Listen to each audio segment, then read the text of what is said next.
현재까지 재학 중입니다. 제가 말해드릴 내용은 공부를 할 이유도 포함되어 있지만 제가 살아가는 자세, 공부했던 자세 이런 것도 포함되어 있습니다. 그래서 특강 제목은 제 학창 시절과 굉장히 크게 관련이 되어 있습니다. 여러분도 아시겠지만 공부나 운동, 음악, 게임 등 어느 분야에 특출난 재능이 있으면 어릴 때부터 이렇게 두각을 나타내고 소문이 나게 됩니다. 하지만 저는 그저 원래 서울에 살았었는데 저는 그저 다른 지역에서 전학 온 평범한 아이였고 무언가에 뛰어나서 소문이 날 정도의 사람이 절대 아니었습니다. 하지만 그래도 수학, 과학에 약간 관심이 많았기 때문에 중학교 시절에 공부를 열심히 했었습니다. 그리고 그때 저랑 같이 공부하던 친구들이 과학고등학교 진학을 목표로 했기 때문에 그 친구들을 따라서 저도 같이 과학고등학교 진학을 목표로 했었습니다. 같은 학원에 다니면서 같이 공부를 하면서 준비를 했고 그 친구들에 뒤처지지 않게 매우 노력했다고 생각했습니다. 그런데 준비 과정에서 제가 얻은 성과의 정도는 그 친구들에 비해서 너무 달랐습니다. 친구들이 수학과학 경시대에서 입상을 하고 그럴 때 저는 한 번도 입상을 하지 못했고 친구들이 또 이제 과학고에 갈 때 유리한 게 명제교육원 가는 게 유리하다고 하는데 친구들과 같이 또 시험을 봤었는데 저는 한 번도 붙지 못했었습니다. 그래서 이렇게 주변의 친구들이 모두 성과를 내는데 저는 다 실패했기 때문에 매우 큰 좌절감과 열등감을 느끼면서 공부를 했었습니다. 그래도 마지막으로 중학교 내신 성적이 나쁘지 않아서 과학과에 가는 꿈을 놓지 않고 있었는데 하지만 이 희망마저 무너진 일이 생겼습니다. 제가 중학교 내신 과학시험에서 약간 잘못된 문제가 있는 것 같아서 그 과학 선생님에게 따지게 되었는데 그 과정에서 서로 감정이 격해져서 그 선생님과 제가 말로 싸우게 되었습니다. 그래서 평소에 제가 그 선생님이랑 약간 트러블이 있어서 사이가 안 좋았었는데 그래서 그 선생님이 저를 싫어했던 걸 알았기 때문에 제가 좀 감정적으로 대응했던 것 같습니다. 그 일로 인해서 그 문제를 틀리는 것은 물론이고 수행평가에서 그 선생님께서 저에게 0점을 주셔가지고 마지막 희망이었던 이제 내신마저 망쳐버리게 되었습니다. 결국 같이 공부하던 친구들은 한두 명 정도 빼고 거의 다 과학고나 영재고 진학에 성공하였는데 저만 혼자 실패하였습니다. 친구들과 이제 같이 저만 불합격한 그 결과를 같이 봤었는데 그 결과를 보고서 괜찮다고 말하면서 친구들한테는 괜찮다고 말하면서 집에 오는데 그때 공부하면서 느꼈던 좌절감과 열등감이 정말 그게 다 했던 것 같습니다. 부끄러운 얘기지만 처음엔 너무 분하고 슬퍼서 가족들 모르게 정말 많이 울었었습니다. 그렇게 많이 울었었는데 그렇게 울다 보니 또 이제 잠깐 동안 무기력하게 누워있던 시간이 있었는데 그때 제 자신에 대해 많은 생각을 해봤던 것 같습니다. 생각해보니 그 친구들이랑 수업 시간에 똑같은 것을 배워도 저는 그 내용을 따라가기에 너무 바빠서 질문하는 것을 상상할 수조차 없었는데 친구들은 이제 다 이해를 하고 더 나아가 생각해서 질문하는 것을 보고서 그 친구들 참 머리가 좋다 이런 생각을 많이 했었습니다. 그리고 또 같이 공부했는데도 같은 친구들보다 훨씬 성적이 안 좋았던 적이 대부분이었기 때문에 그래서 항상 그 친구들보다 머리가 안 좋다고 생각을 했었습니다. 하지만 걔네가 너무 머리가 좋아서 그런 거지 나도 무려 과거 준비를 하는데 머리가 나쁜 게 아니지 라고 생각을 하면서 약간 안심을 했던 것 같습니다.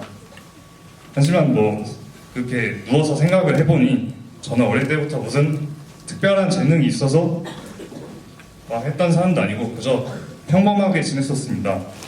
그래서 과학고 진학에 실패한 그때부터 대학교 졸업이 얼마 안 남은 지금까지도 제가 살면서 항상 마음속으로 되새기는 것이 있습니다. 제가 항상 되새기는 것이 제목과 관련이 있는데 저는 항상 제가 평범한 재능의 소유자라고 생각하면서 삽니다. 제가 과학고 진학에 실패했지만 그래도 친구들과 같이 좋은 대학교에 가고 싶었고, 그래서 그들보다 평범한 재능을 가지고 있는 제가 같은 수준의 대학을 가기 위해서는 당연히 제가 더 노력해야 된다는 생각이 들어서 정말 열심히 공부하게 되었습니다. 또한 당연하게도 고등학교에 진학하고 나서도 저보다 공부를 잘하는 친구들도 당연히 있었고, 저보다 머리가 좋다고 생각되는 친구들도 많이 있었습니다. 하지만 그때마다 아까 말했듯이 나는 평범한 재능을 가지고 있다고 생각하고, 그들보다 제가 더 잘하기 위해서는 당연히 내가 훨씬 더 열심히 노력해야 된다는 생각을 가지고 정말 열심히 고등학교 생활을 했었습니다. 또한 너무 공부가 힘들 때마다 다시는 느끼고 싶지도 않고 떠올리고 싶지도 않았던 경험인 같이 노력하던 사람은 성공하는데 나는 이제 옆에서 실패하고 지켜봐야 하는 떠올리고 싶지 않았던 기억을 다시 느끼고 싶지 않아서 그때마다 열심히 노력해야겠다는 마음을 다시 먹었던 것 같습니다. 여기 있는 모든 학생들에게 제 말에 공감되는 것은 아닐 수도 있습니다. 어쩌면 어릴 적부터 그런 좌절감이나 열등감 하나 없이 지내온 학생들도 있을 수 있고, 서울대식이나 다니는 사람이 하는 배부른 소리라고 생각하는 학생도 있을 것이라 생각합니다. 하지만 여기 있는 대부분 학생들이 일반고를 갈 예정이거나 이미 다니는 학생들이기 때문에 저랑 비슷한 경험이나 생각을 해본 학생들이 분명히 많이 있을 것이라 생각합니다. 또한 앞으로 살아가면서 이런 경험이나 생각을 하게 될 일이 분명히 생길 것이라고도 생각합니다. 제가 제목을 좀 세게 말하라고 해서 나는 평범하다라고 말하긴 했지만, 정말 하고 싶은 말은 내 자신의 재능이 평범해 보일 수 있고 다른 사람과 비교했을 때 안 좋아 보인다고 해서 다른 사람보다 못하는 것을 당연하게 생각하지 말자는 것입니다. 만약 현재 자신의 위치에 만족하면서 사는 사람들은 이렇게 자신보다 위쪽에 있는 사람들을 바라보면서 힘들게 살아갈 필요가 없습니다. 하지만 여러분들이 이렇게 빡센 학원에 와서 고생하는 것도 다 현재 여러분들의 위치에 만족해서가 아니라 이제 더 높이 올라가기 위해서 그런 거잖아요. 그래서 제가 그랬던 것처럼, 또 여기 있는 아마 대부분 멘토 선생님들이 그랬던 것처럼 더 나은 사람이 되기 위해서 항상 노력하면서 사는 사람이 되었으면 좋겠습니다. 다음으로 공부 방법에 대해 말씀드리겠습니다. 말하고 싶은 것이 한 두 가지 있는데, 첫 번째로는 남의 공부법에 너무 의지하지 말자는 것입니다. 제 공부법이나 여기 왔던 다른 선생님들의 공부법은 그들 자신만의 공부법입니다. 사람은 모두 다르기 때문에 다른 사람의 공부법이 자신에 잘 맞을 수도 있지만 당연히 안 맞을 수도 있습니다. 그렇기 때문에 오늘 공부법들을 참고하는 것도 당연히 좋지만 꼭 자신만의 공부법을 찾아서 공부하실 수 있으면 좋겠습니다. 그리고 다음으로 말하고 싶은 건, 무언가 이루기 위해서는 포기해야 하는 것들이 있다는 것입니다. 좋은 성적을 얻고 좋은 대학을 가기 위해서 저도 포기했던 것들이 굉장히 많습니다. 제가 정말 좋아했던 게임도 고등학교 생활 내내 접었고, 해외 축구 보는 것도 정말 좋아했는데 3년 동안 거의 한 번도 보지 않았고, 여자친구도 있었는데 공부해야 된다고 헤어지자고 했었고, 또 마지막으로 스마트폰도 포기했었는데요. 제가 이제 이게 수험생 시절에 썼던 폰인데요. 이 폰 이름이 고상폰이라는 거예요. 정말 이상하게 생겼는데 저는 이 폰이 너무 공중장소에서 쓰기에 민망해가지고 맨날 가방에 넣어놓고 한 번도 꺼내지 않았던 기억이 있네. 그래서 이렇게 많은 것들을 포기하면서 공부를 했었습니다, 저도. 그래서 첫 번째로 언어 영역을 제가 어떻게 공부했냐면, 저를 포함한 이제 많은 이과 학생들이 그렇겠지만 저에게도 항상 이 영역이 골칫거리였습니다. 공부를 해도 성적이 정말 안 나오는 과목이었기 때문인데요. 실제로 고등학교 3년 동안 국어 내신은 거의 대부분 3등급이었고 제일 잘 받았을 때가 2등급이었습니다. 그리고 고등학교 3년 내내 모의고사를 통틀어서 1등급 받아본 적이 거의 한두 번밖에 없었습니다.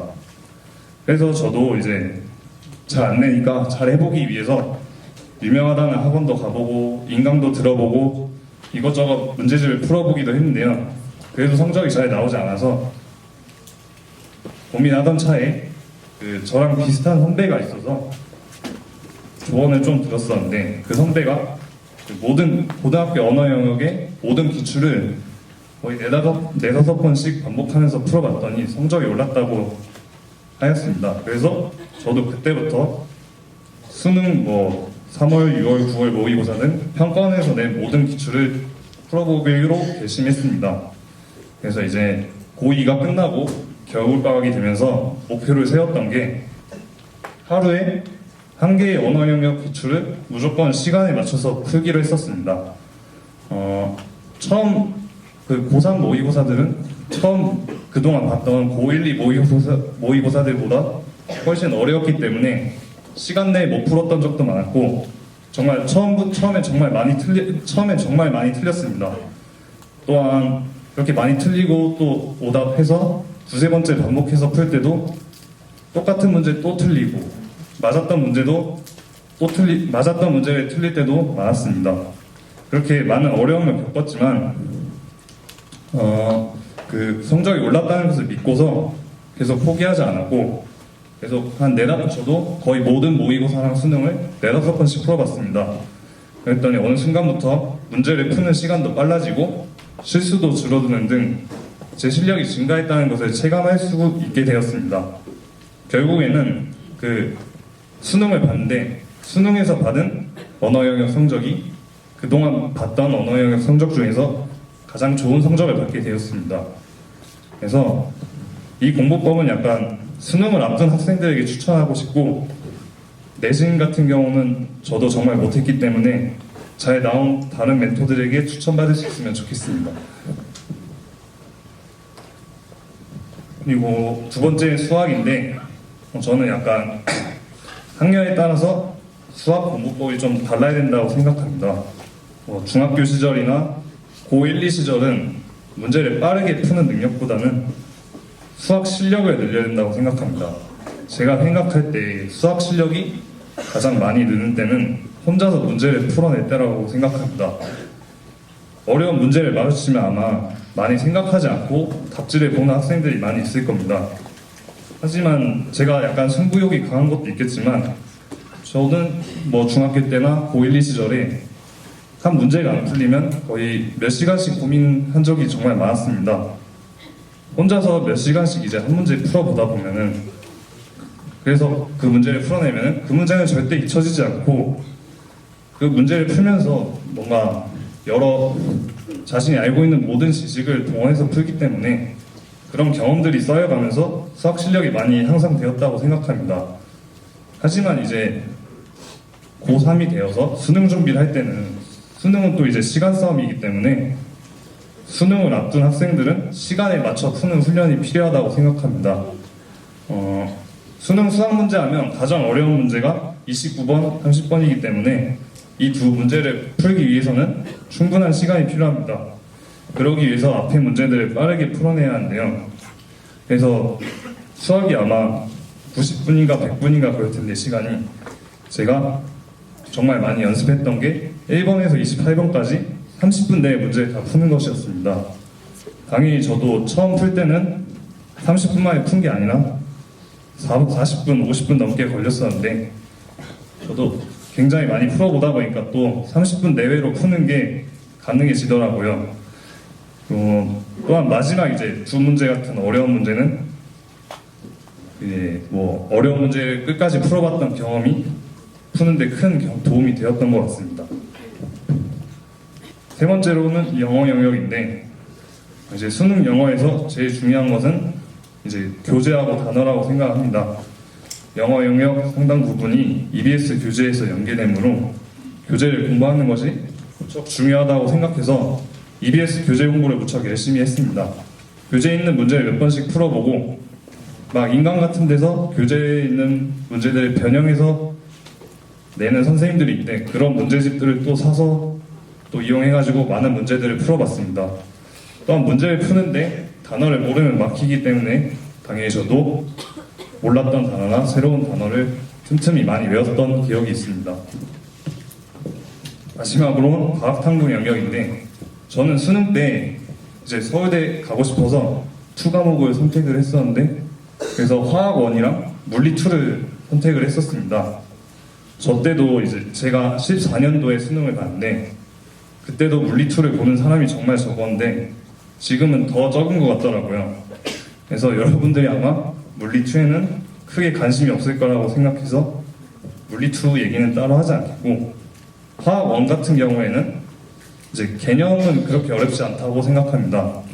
하지만 이제 문제가 거의 수학 문제 같이 계산이 많은 문제가 나오기 때문에 연습이 필요하다고 생각하는데요. 제가 아까 말했듯이 14년도에 수능을 봤는데 13년도에 처음으로 이런 계산이 많은 유형이 나오기 시작했습니다. 그래서 뭔가 풀어볼 기출이 별로 없었기 때문에 할 수 있었던 게 인강 교재들을 이용하는 거였는데요. 제가 인강을 들으면 졸려서 인강을 듣지는 않았지만 인강 교재는 많이 이용을 했습니다. 그 인강 강사들이 이렇게 계산 문제 같은 걸 잘 내더라고요. 그래서 기출이 별로 없었기 때문에 인강 교재를 많이 이용했었고 여러분들은 이제 저보다 한참 뒤에 보는 거니까 아마 기출이 많이 있을 것이라고 생각합니다. 그러니까 여러분들은 기출과 인강 교재 모두 활용하면 좋은 성적을 얻을 수 있을 것 같습니다. 이상입니다.